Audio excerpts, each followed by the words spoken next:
우리는 역사상 가장 중요한 시점을 지나고 있습니다.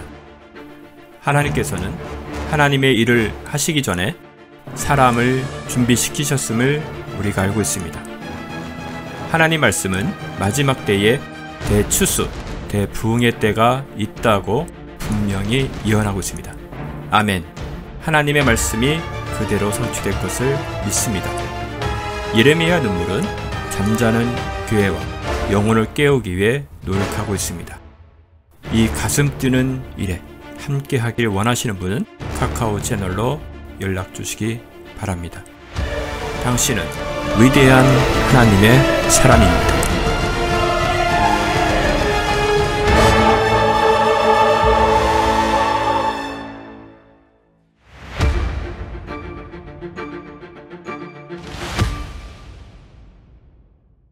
이 마지막 때 가장 두드러지게 나타나는 현상 중에 하나가 이스라엘의 회복 문제죠.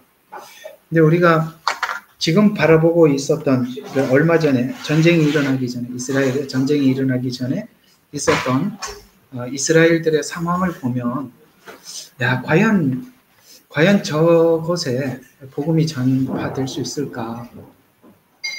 과연 그들이 예수님의 눈을 돌릴 수 있을까?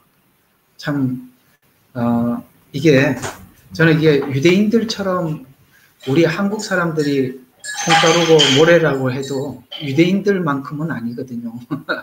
유대인들은요, 둘 모이면 둘이고 셋이 모이면 셋이고, 정말 그 사람들은 어떤 일치를 보기가 굉장히 어려운 그런 어떤 특성을 가지고 있는 민족입니다. 물론 성경의 구약에 있는 이스라엘 역사도 보면 지파들이 나누어지게 되고 그렇죠. 그런데 요즘 이제 최근에 얼마 전에 이스라엘에 전쟁이 일어나기 전에는 무신론이 60%가 이상 넘고 기독교인들은 아예 기독교 이제 복음 전파하는 반대법을 만들려고 그러고 야 과연 이게 이스라엘에게 희망이 있겠나 이런 생각이 들었는데 참 놀라운 오늘 내가 하는 유튜브 우리 예레미야 채널에 하나 올렸잖아요. 전 국가 기도회를 선포해서 기독교인들도 거기에 함께 참여하고 이렇게 이스라엘이 하나 된 모습은 참 난생 처음 보는 것 같습니다. 그런 일이 없습니다. 저는 그 이스라엘이 그렇게 하는 어떤 성향을 제가 제 나름대로 좀 분석을 해보면 사실 목사님들끼리 모여가지고 신학적인 일치를 보는 경우는 거의 없습니다. 자기 이야기 하다가 그래서 아예 우리는 그런 얘기 안 합니다. 더 그냥 평범한 이야기도 해야지죠. 특별히 무슨 공부를 하려고 만나지 않는 한 그런 거는 잘 없어요.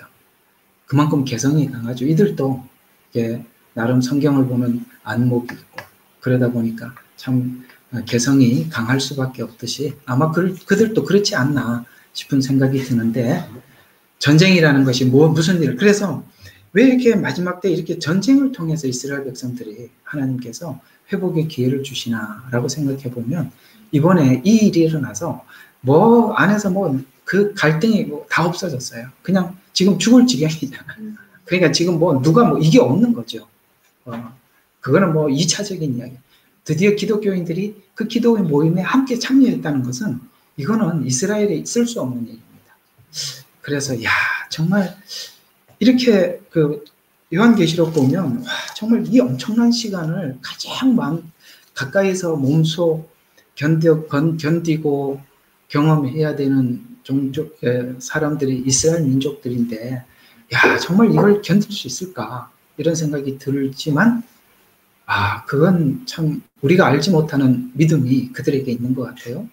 스가랴서에 보면 가장 작은 자가 다윗 같겠고라는 걸 보면 정말 그런 믿음이라면 이런 환난 가운데서도 충분히 자기를 지킬 수 있겠구나 이런 생각이 들면서 다시 한번 하나님을 믿는 그 사람들의 어떤 저력을 한번 보게 되었고 오늘 그 기도 모임이 있었다는 얘기 듣고 굉장히 소망을 갖게 되었습니다. 여러분 굉장히 살면서 가장 기쁜 소식이었습니다. 드디어 우리 기독교인들도 거기 가서 메시아닉들도 함께 기도하는 자리에 참여를 했구나. 아직 조금 전만 해도, 얼마 전만 해도 아예 기독교인들을 배제하는 법을 만들려고까지 하다가 발등에 불 떨어졌죠. 네. 자, 이게 하나님 하시는 방식이 우리가 막 아무래도 불가능해 보여도 항상 하나님이 가장 불가능하게 만들어 놓고 하나님이 일하시더라고요.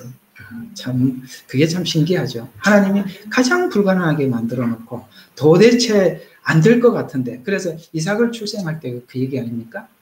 그래서 내년 이맘때 자식이 있으리라 그랬더니 저기 사라가 듣고 하도 기가 막혀서 장막 뒤에서 피식 웃었어요. 뭐라 그러니까 네가 웃었다니까 아유 아니라고. 그래서 웃었느니라. 그래서 네 자식이 태어나면 이삭이라고 그래. 이삭이 웃음이라는 뜻이에요. 그러니까 그게 무슨 뜻이냐면 사람이 생각할 때는 비웃는 이거 무슨 소리 이렇게 했죠. 네, 하나님이 하신. 그러니까 항상 그 자리에서 하나님이 하셔. 왜 그렇게 해야 될까요? 그게 하나님이 하셨다라는 것을 알고 시작하는 겁니다. 만약에 조금이라도 내 동기가 있으면 사람들은 전부 다 자기 동기를 붙이려고 하지 하나님이 하셨습니다 이런 얘기를 못 하잖아요. 그죠? 바로 그런 의미에서 참 오늘 하루는 참 기쁜 그런 소식을 듣고 야 정말 희망이 있구나 이런 생각이 들었던 하루였습니다. 성경은 처음에 선악과 이야기로 시작을 하고 그 다음에 시편 1편에도 선한 자와 악한 자 둘을 구분해서 이야기가 시편으로부터 시작을 하지요. 이 악이라는 것이 이렇게 한번 생각해 볼 필요가 있는 것 중에 우리가 인간으로 태어난 것이 어떻게 평생을 살든지 예수님을 만나는 것이 다행이라는 것 중에 하나가 뭐냐면 하나님이 없는 상태에서 인류가 이 상태에서 사람들이 태어났다 죽어간다면 인간이 가장 하나님이 창조물 중에서 이 인간이 가장 불행합니다. 그렇게 공감하시나요? 예, 차라리 짐승은 괜찮습니다. 인간처럼 불행한 게 없습니다. 왜냐하면 하나님께서 선악과가 인간의 손에 쥐어졌을 때 어떤 불행을 자초할지 하나님은 너무나도 잘 알고 계셨기 때문에 이것만큼은 손을 대지 말라고 했습니다. 그래서 인간의 역사 발전사를 보게 되면 하나님이 중간중간에 창세기의 그 족보들을 이야기하는 겁니다. 하나님께서 중간에 개입하셔서 하나님이 일하시지 않았더라면 악은 눈덩이처럼 커질 겁니다. 그걸 이제 저희들이 그렇게 본 거죠. 사람들이 독재를 하고 악해지면 어디까지 약해질 수 있나. 이런 것을 사실 우리는 거기서 여러 가지를 많이 경험을 하고 보고 그렇게 했었거든요. 그래서 제가 이런 본문들을 제가 설교하는데 실제 그런 것들을 이렇게 피부로 많이 경험해 왔기 때문에 이게 그냥 뭐 성경에 이렇게 나와 있으니까 설명하는 걸 넘어서 실제 사람들이 그렇다라는 것을 이게 나라들마다 호주라는 나라는 이곳은 사실 정직해야 사는 곳이잖아요. 여기는 술을 쓰면 완전히 매장되는 사회고 거기는 저쪽은 반대로 술을 써야 사는 사회고 그러니까 이게 너무 다른 거예요. 근데 한국에 가서 거기는 그냥 횡단보도로 건너는 게 별로 없어요. 그냥 알아서 건너가는 곳이거든요. 그런데 한국에 가서 이게 나도 모르게 저 횡단보도가 저쪽에 있으니까 저 언제까지 저까지 돌아갔다 오냐 이게 생각이 막 나는 거예요. 여기 그냥 딱 건너가도 되는데 저기 가서 이렇게 건너가야 되나 꼭 이게 오래 하니까 이게 그게 습관이 되다 보니까 그게 그렇게 되더라고요. 오늘 이 본문 해석할 때 다 나와요. 그러니까 굉장히 공감이 가요. 자, 오늘 이 4절부터 보면 이런 이야기입니다. 자, 악인의 특징은 뭐냐면은 오늘 여기 4절을 보시면 이렇게 말씀하고 있어요. 그는 자기 침상에서 해악을 꾀하고 선이 아닌 길에 자신을 세우고 그다음에 악을 미워하지 아니하는도다. 이 단어들을 잘 기억해 두세요. 자, 악인은 침상에서도 악을 꾀한다. 이렇게 말씀하고 있습니다. 그러니까 여러분 잠잘 때 우리가 하루를 돌아보고 내일 무슨 일을 할까 생각하는 것이 원래 침상에서 보통 일반적으로 하는 거지 않습니까? 하루를 반성을 하고 또 내일 주어진 일이 뭔가 앞으로 미래 어떤 목적을 가지고 있으면 어떻게 좀 진행을 할까 이런 것들을 하는 것이 침상인데 그 침상에서 뭘 한다고요? 거기서도 악을 꾀한다는 거예요. 그러는 것처럼 이 악은 전염성이 있고 뿐만 아니라 이게 다른 사람에게 전염이 돼요. 또 악은요 생명이 있어서 자라요. 전염도 되고 자라기도 하고 그런다는 걸 아셔야 돼요. 가인의 후손들을 보세요. 그렇죠? 처음에 아벨과 가인 이야기죠. 예, 거기서부터 시작해서 가인의 후손들이 어떻게 악이 발전해 나가는지 그거 이제 37장에 지금 좀 가인의 후손의 발전사에 대해서는 제가 간략하게 좀 준비해 놓은 거 있으니까 37장 가서 하기로 하고 그러니까 하나님의 이 선악과가 인간의 손에 쥐어졌을 때 인간은 선을 추구하지도 않으며 거기에 대한 소원도 없고 하나님께서 중간중간에 개입하셔서 셋, 셈, 그 다음에 누구죠? 노아, 그 다음에 아브라함 이렇게 하나님께서 쭉 개입하셔서 들어가지 않았더라면 선, 악과 중에 선은 사라지고 하나만 남아있을 겁니다. 그래서 만약에 에덴 동산에서 선악과를 먹은 상태에서 영생을 해버리면 어떻게 됐겠습니까? 추방이 복이라는 것을 이제 아시겠습니까? 죽음이 복이라는 걸 아시겠습니까? 만약 인간에게 선악과를 먹고 죽음 없이 영생한다면 이 세상에 악명 높은 리더들이 지금도 살아서 통치한다면 이 땅에 태어난다는 그 자체가 불행인 거예요. 인간으로 태어난다는 그 자체가.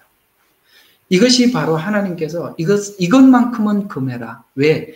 인간에게는 하나님이 준 자유의지를 우리 인간이 그대로 받아서 하나님은 그걸 우리에게 뺏어가지 않고 그대로 존중해 준다는 말이에요. 그래서 모든 것은 다 하나님이 있으라 했고 인간은 진흙으로 만들고 하나님의 생기를 불어넣으면서 하나님의 모양과 형상이라는 것이 하나님의 자유의지가 우리 인간에게 들어온 겁니다. 그걸 하나님께서 강제로 뺏질 않죠. 이런 거대한 흐름 속에서 성경이 믿어서 구원받느냐 하나님의 예정이냐 이런 게 중요한 게 아니라 성경의 가장 중심에 흐르는 맥이 뭐냐면 인간의 자유의지가 어떻게 출발했고 어떻게 깨졌는데 하나님이 그걸 어떻게 회복시켜서 인간이 어떻게 스스로 자발적으로 자유의지를 회복해서 그 천국에 가서 하나님의 영광을 찬양케 하려 함이라는 이 말을 알아들어야 되는 거예요. 이 보이지 않는 이 자유의지의 그 세심한 흐름이 성경의 가장 중심에 흘러가고 있어요. 그 자유의지에 결정적으로 그 모든 것을 100% 회복시킬 수 있는 그분은 오직 예수님밖에 없어요. 그래서 우리에게는 하나님께서 선, 악과 중에 악을 다 제하고 선 그 자체만을 불어넣게 만든 장본인이 예수님이십니다.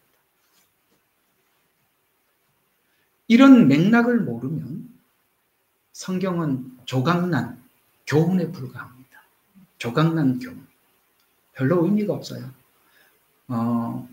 성경의 교훈이 절대적 교훈이긴 하나 이 교훈을 우리가 인간이 받기에는 너무나도 어려운 이야기예요. 차라리 이거 말고 훌륭한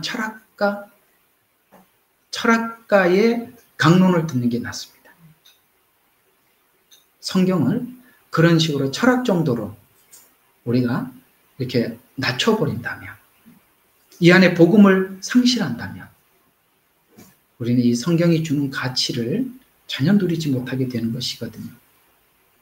그래서 이 악이 이렇게 전염성이 있고 성장하고 또 악을 골몰이 생각하는데 어디까지 가느냐. 여러분 악을 즐긴다라는 말도 공감하십니까? 네, 즐깁니다. 그렇게까지 간다고 말을 하고 있어요. 그래서 원래 악을 처음부터 즐기지는 않았어요. 그런데 이게 반복함으로써 이 악은 굳어지게 되고, 굳어지면 12절에 넘어져 있게 되고 내버려져 있게 되는 것으로 끝이 나서, 성경에 보면 로마서에 보면 하나님께서 쭉 죄악의 목록들을 나열하다가 내어버려 두사, 목록을 또 나열하다가 내어버려 두사, 내어버려 둔단 말이에요. 그래서 요한계시록에도 가보면 악한 자들은 더욱 악해지고, 그 다음에 하나님을 추구하는 사람들은 더 정결해지고, 이렇게 둘이 확연하게 나누어지는 것입니다. 그래서 이 두 사람을 우리에게 소개시켜 주는데, 다윗과 사울이라는, 예를 들어서 그걸 왜 그렇게 열왕기 상, 사울 전체를 차지하고 열왕기 하, 이걸 전부 다 누구죠? 다윗을 설명하려고 하는지를, 열왕기가 아니죠.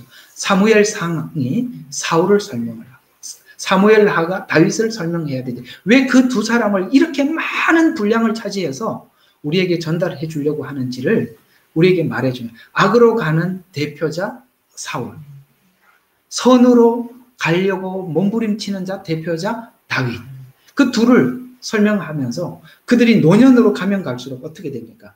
사울은 도저히 돌이킬 수 없는 자리로 가게 되고, 다윗은 하나님 앞에 돌아와서 인생을 마무리하죠. 거기 보면 하나님께서 다윗에게 개입하지 않았더라면 다윗도 별 수 없었던 사람이었다는 것을 알게 되면, 우리 모두가 받은 은혜가 무엇이냐라고 묻는다면, 우리가 우리는 우리 스스로 선을 추구할 수도 없는 그런 자였는데, 우리 주님께서 내 인생에 개입하셔서 내가 이나마 하나님께서 주시는 은혜로 내가 선에 도전하게 되고, 내가 악을 물리치기 위해서 몸부림치는 그런 존재로 두셨다는 것이, 이것만큼 우리에게 큰 은혜가 어디 있겠어요? 왜? 하나님께서 당신의 자녀니까.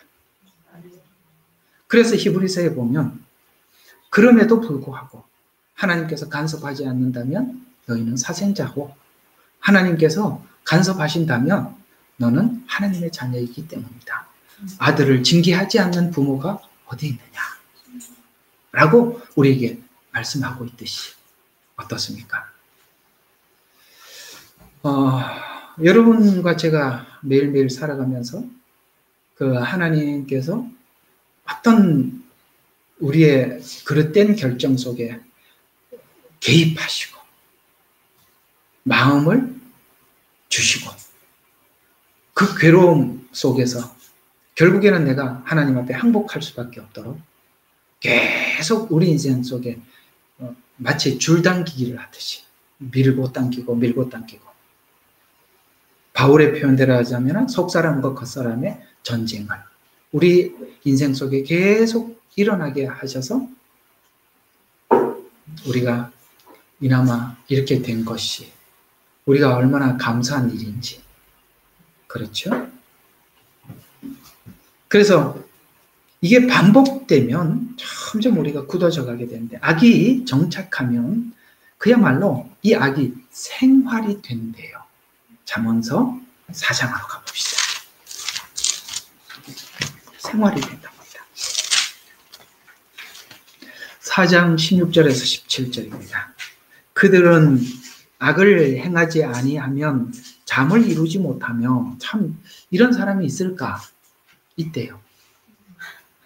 그리고 사람을 넘어뜨리지 아니하면 잠들지 못하고, 악의 빵을 먹으며 폭력의 술을 마시느니라. 그 친구가 없으니까 재미있는 사람을 제가 여기서도 한번 만났었죠. 우리가 처음에 이제 참 어렵게 여기 이제 시드니 생활을 할 때 사모님이 고생 많았죠.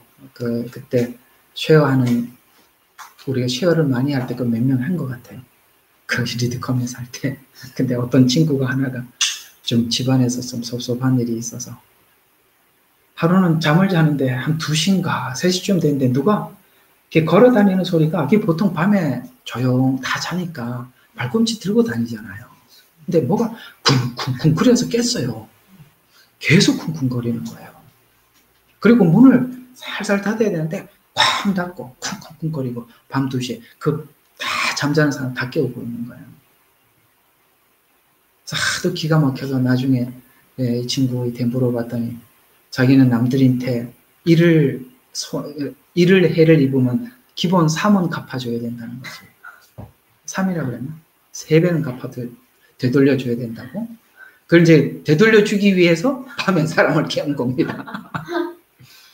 오늘 이 잠언서 4장 16절과 17절 말씀 공감되지요? 예. 우리가 피해의식에 젖어서 사는 건 굉장히 조심해야 하는 것입니다. 우리가 자꾸 누군가로부터 피해의식을 갖게 되면 우리가 보복하고자 하는 마음이 우리 속에 자꾸 살게 돼요. 그래서 주님이 우리에게 말씀하시기를 분을 내되 해지기 전까지 다 해결하고 자라. 쌓지 마라. 왜? 내 속에 보복하는 마음이 자꾸 쌓여. 그래서 누가 서운하면 안 잊혀지면 하나님 잊혀지게 해주세요. 하나님 제가 받은 은혜가 어딘데 내가 이걸 마음에 담아두겠습니까? 이렇게 하고 자야지. 그래갖고 꽁 해갖고 내일 보자. 이러면요, 내일이면요, 또 그게 또 위에 또 하나 또 덧붙여요. 원래 서운하면 한 개가 덧붙이면 거기가 0.5가 붙는 거 아시죠? 그 다음에 나중에 그게 가속이 붙어서 1이 되고 2가 되고 배가 돼가는 겁니다. 그건 하나님께서 우리를 위해서 그걸 해결하고 자라고 하신 거예요.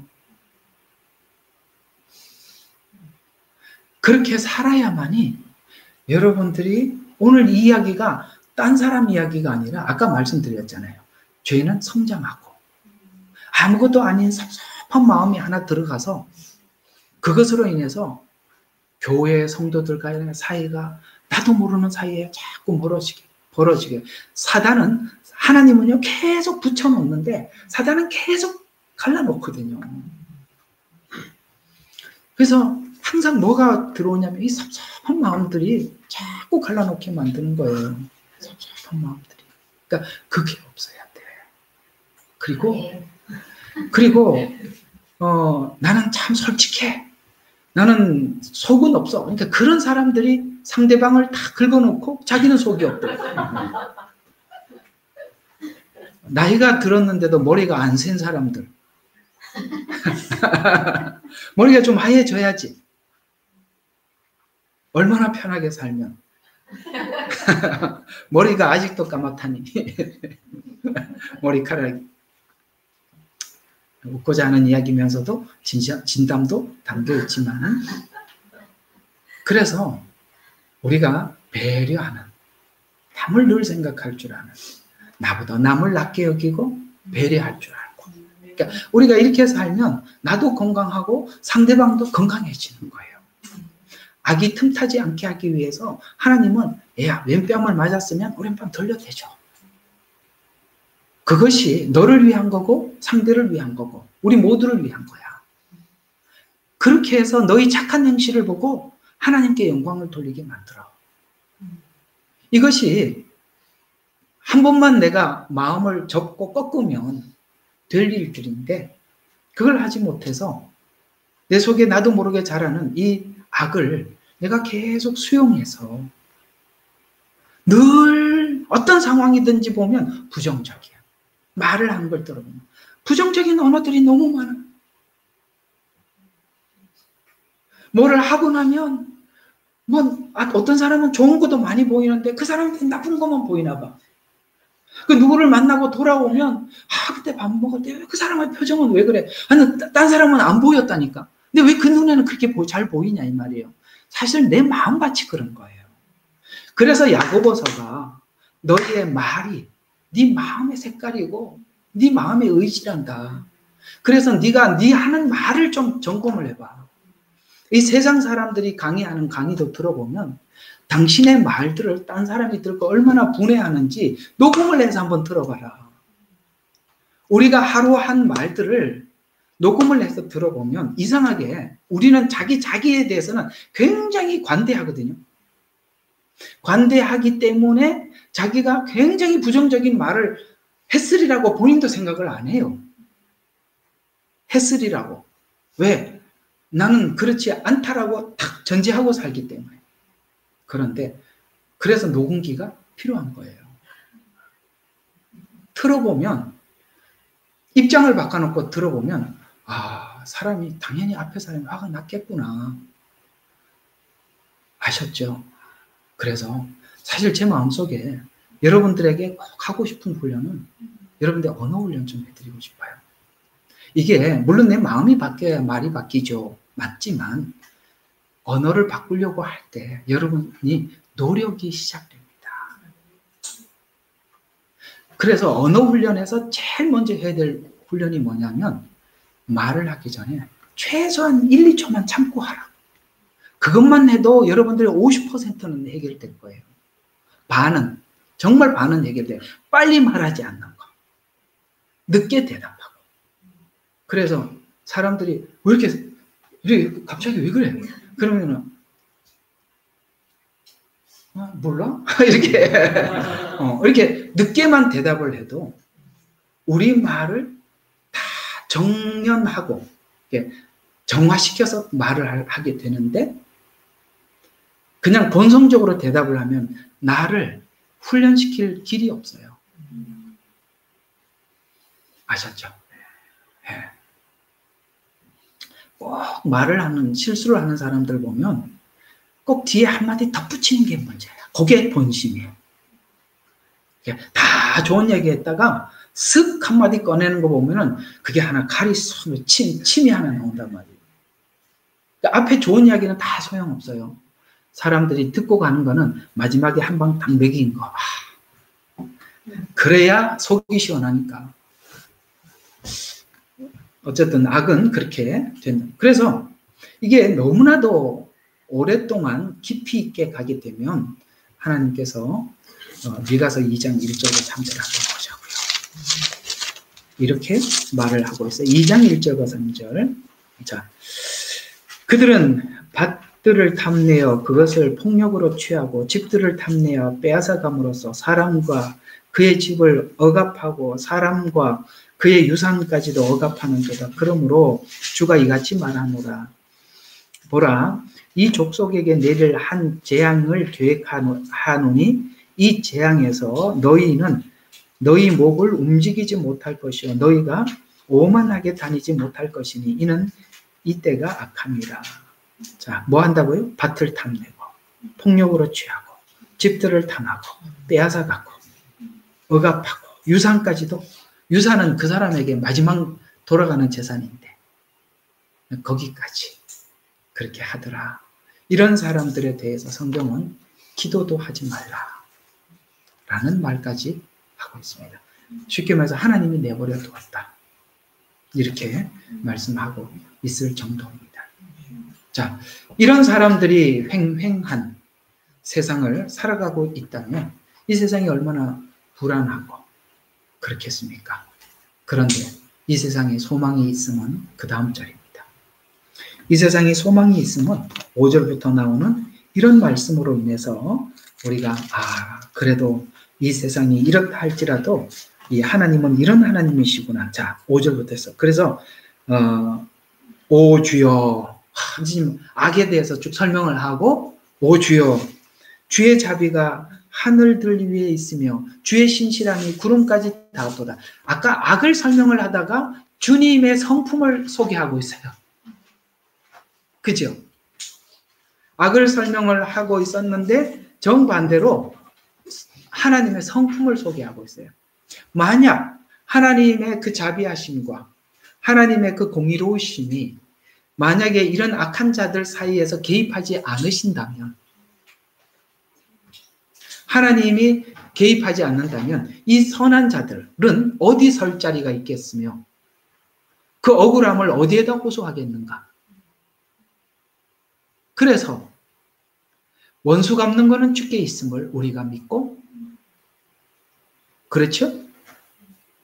우리 다음 37장에 가보면 악의 인생은 풀의 꽃과 같다. 이렇게 말씀하셔서 풀의 꽃은 아침에 서리를 맞으면 다 죽어버리죠. 겨울이 초입에 들어가서 서리가 내리면 끝장입니다. 우리가 옛날에 저희 아버님하고 꼬들빼기를 캐러 혹시 아세요? 자루를 들고 다니는.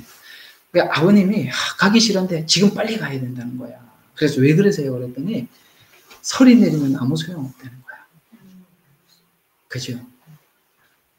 그 말이에요.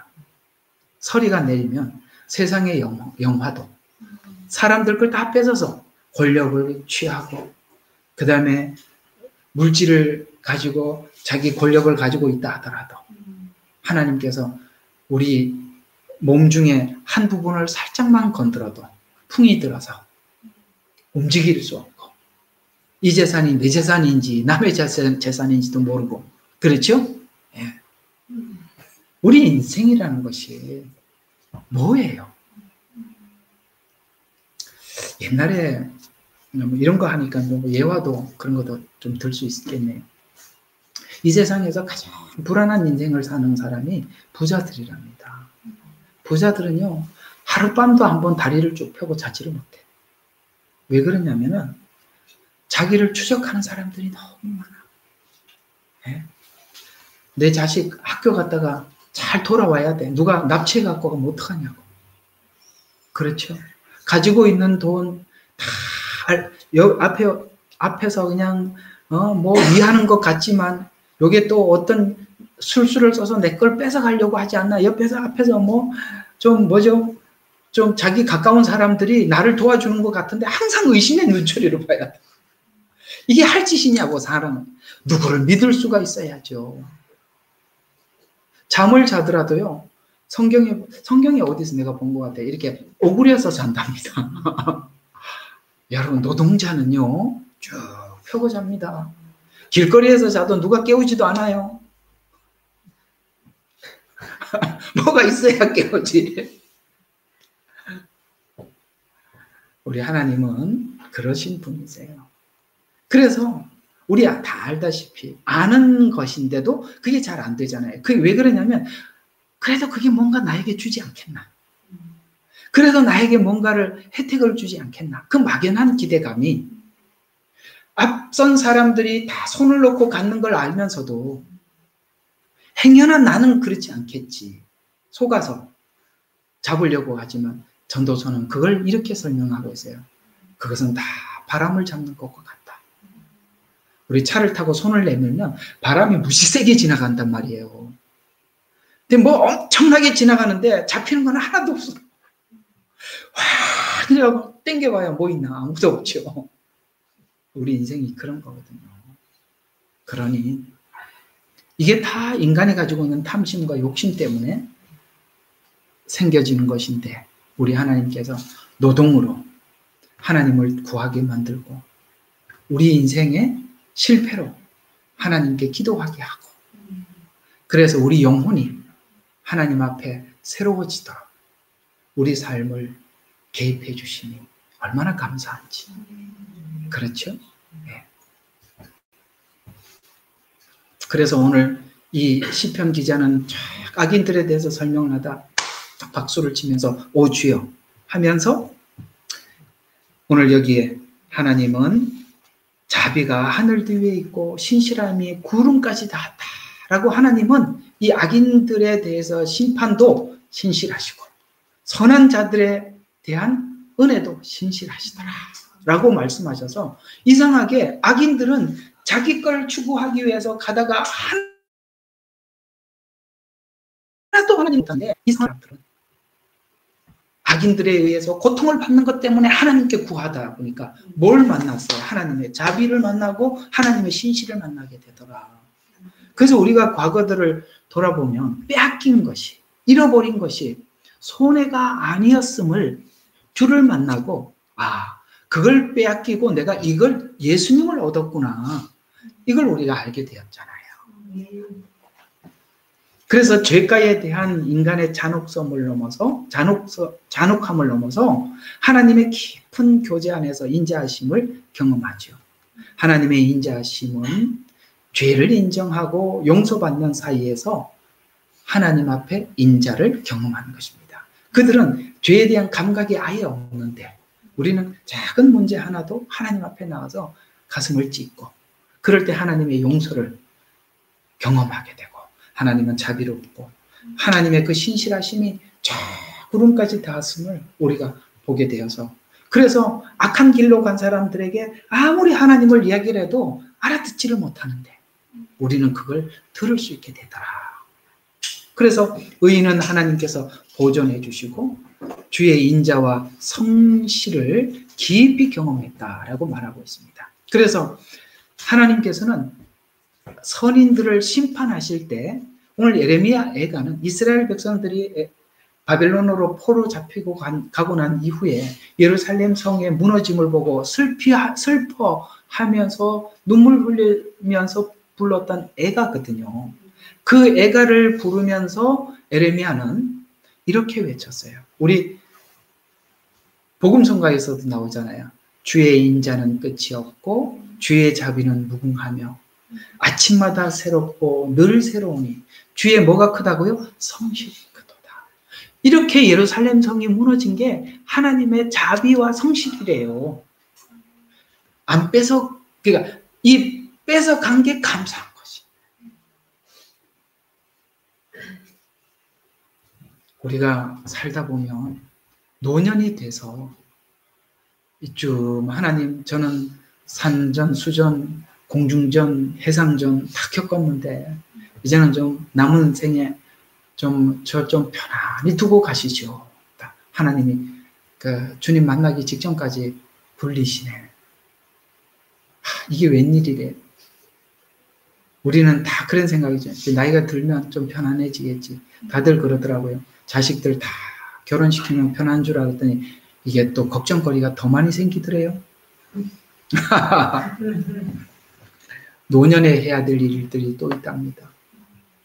그래서 주님은 우리 주님을 만나는 그날까지 우리를 만드시다가 만나는 거니까 어쩔 수 없어요.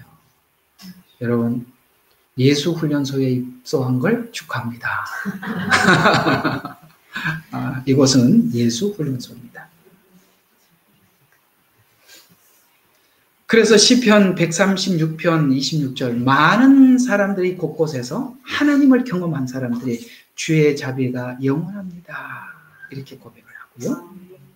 그 다음에 언약한 백성들은 징계하는 과정 속에서도 하나님의 선하심과 자비하심을 경험했다고 고백하고 있어요. 그래서 6절에 보면 주의 의인은 산들 같고 산이라는 것은 변함없이 그 자리에서 우뚝 서 있는 하나님의 의인은 서 있어요. 그러니 악인들의 악이 변함없이 서 있는 이 하나님의 산과 같은 의 앞에 산산조각이 나겠죠. 그 다음에 심판은 거대한 기품과 같다. 정말 깊고 그러니까 이 세상의 가장 높은 산 가장 깊은 곳이 뭡니까? 하나님의 의와 심판 안에 다 들어있다는 거예요. 여러분 가장 높은 곳에서 가장 높은 산 정상과 가장 깊은 바닷속 그 사이 전체가 누가? 하나님이 주관하고 계시는 거예요. 그걸 지금 고백하고 있는 거예요. 지금 이 의인은 뭘 경험했는지 아시겠죠? 그 높은 하나님의 의, 그 깊은 하나님의 심판 아무리 숨겨도 다 끄집어내서 마지막 날 하나님 앞에 이실직고 하면서 전 지옥 가야 마땅합니다 하고 스스로 간대요. 그래서 백보자예요. 하나님이 우리 뭐 법정에서 심판하는 것처럼 아닌데요, 모르겠는데요 이럴 줄 알으셨죠. 요즘 그런 인간들 너무 얄밉죠. 나는 몰라. 어디 하나님 앞에서 몰라가 어디 있습니까? 백보자 심판은요, 주님이요, 자 따져보자 이런 게 아니라 자기가 자기 스스로 고백하는 거예요. 우리 예수님 만났을 때 우리가 어떻게 회개했습니까? 하나님 나 죄 맞지? 아닌데요 그러다 시인할게요 이렇게 했나요? 아이고 나도 모르게 다 하네. 그게요 지금 해서 다행인 거예요. 나중에는 예수님 앞에 가서 심판대 앞에 가서 할 거예요. 지금 하면 용서를 받는데, 그래서 죄를 지어서 지옥 가는 게 아니라 믿지 않고 회개하지 않아서 지옥 가는 거예요.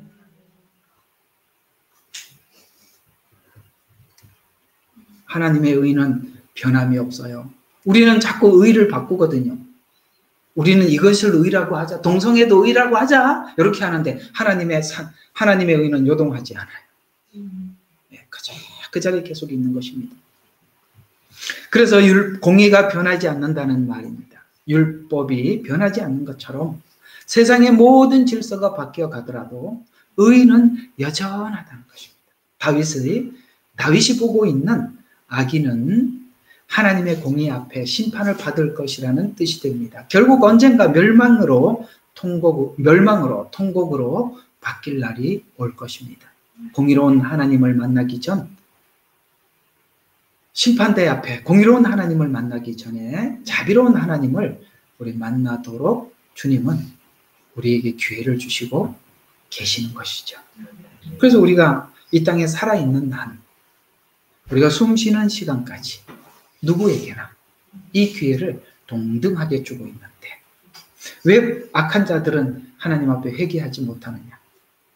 모으느라고, 채우느라고, 남의 거 뺏느라고 보지 못하는 거예요. 여러분, 예수님 믿고 여러분들에게 달라진 게 뭐라고 생각하세요? 내가 옛날에 그토록 내가 정말 한번 살아보자, 벌어보자, 한번 잘 살아보자, 이거 지금 내려놔진 거 맞지요? 네, 그게 내려놔지더라고요. 학교 다닐 때 애들한테 너 나중에 커서 뭐가 되고 싶니? 라고 물어보면 많은 사람들이 이렇게 얘기를 한답니다. 선생이 되고 싶다. 경찰이 되고 싶다. 그게 무슨 뜻인지 혹시 아세요? 학교 반환에서 애들 가르칠 때는 선생이 대빵이거든요. 자기도 거기서 선생을 애들을 이렇게 가르치는 선량한 선생을 상상하는 게 아닙니다. 예. 여기서 조용히 딱 그러면 아이들 예, 그거 생각하는 거거든요. 경찰이 왜 되고 싶어요? 나쁜 놈들 잡아갖고 쩔쩔매는 걸 봤거든요. 그게 뭐냐면 사실 우리 마음속이에요. 우리는 남들한테 군림하고 싶어하고 세력과 권세를 얻고 싶어하고 그런 마음들이 우리 속에 잔뜩 있습니다. 그래서 힘을 가지는 게 뭔가 하고 봤더니 정치적인 힘, 돈 이런 것들이 우리 인간에게 힘을 주더라. 그래서 모든 사람이 거기에 올인하는 거예요. 거기에 올인하는 거예요. 그러려고 하니까 보세요. 남의 걸 뺏어야 내가 축적할 거 아니에요. 남을 속여야 될 거 아니에요. 오늘 왜 악이 그렇게 가는지 아시겠습니까? 우리 속에 있는 탐심과 욕심이 내 스스로를 그렇게 만들어가고 있는 것이에요. 근데 이상하게 주님을 만나고 이게 내려놔지더라는 거예요. 그러니까 예수 밖에서는 이게 안 내려지는 거거든요. 언제쯤 내려지냐면 힘이 다 빠지고 이빨 빠지고 못 걸을 때 내려지는 건데 우리는 젊어서부터 그걸 내려놓고 살아요. 그거 여러분과 저의 힘은 아닙니다. 하나님 주신 능력입니다. 자, 오늘은 여기까지만 하고 이 시편이 우리 속에 이런 갈등이 있었고 주님의 은혜가 이렇게 되고 악은 이렇게 발전해 나가는데 네가 그 악에서 돌아서서 이렇게 가게 된 것이 누가 개입해서? 하나님께서 개입하셔서 너의 삶의 목적과 방향이 이렇게 달라진 것이다. 만약에 너를 그대로 두었더라면 오늘 여기 악인처럼 밤에 잠을 자면서 누워서도 오늘 악을 잘 행했나 점검하고 내일도 어떤 악을 해서 그놈 그거 이렇게 뺏어야 되겠다 이런 생각하고 아시겠습니까? 경영할 텐데 그런 사람이 되지 않은 거. 우리는 여기나 누구나 다 그렇게 될 가능성이 누구나 다 있었는데 그게 내려놔지더라고요. 우리 예수님 믿고 돌아왔을 때 우리가 청년 때 가졌던 그 열정들, 나를 위한 열정들이 그거부터 하나님이 묻더라니까요. 여러분들께도 물었죠? 묻더라고. 어떻게 할래? 계속 할래? 나 따라올래? 이렇게 묻더라고요. 그래서 주님 따르기로 했습니다. 이거 결정하는 날부터 우리 인생이 확 다른 길로 갔더라고요. 네. 그래서 오늘 그 훈련소에서 지금 훈련 열심히 받고 또 여러분들 또 현장에 가서 사는데 우리 속의 싸움이 그 싸움이에요. 성과 악의 싸움에서 늘 예수님이 내 안에 들어오셔서 이기고 내 안에 들어오면 이기고 예수를 밀어내면 지고 그래서 그분을 내가 늘 마음에 모시고 두고 살아야 내가 승리하는구나. 이걸 우리가 늘 배우는 하루였죠. 우리 함께 오늘 말씀을 기억하면서 기도하도록 하겠습니다.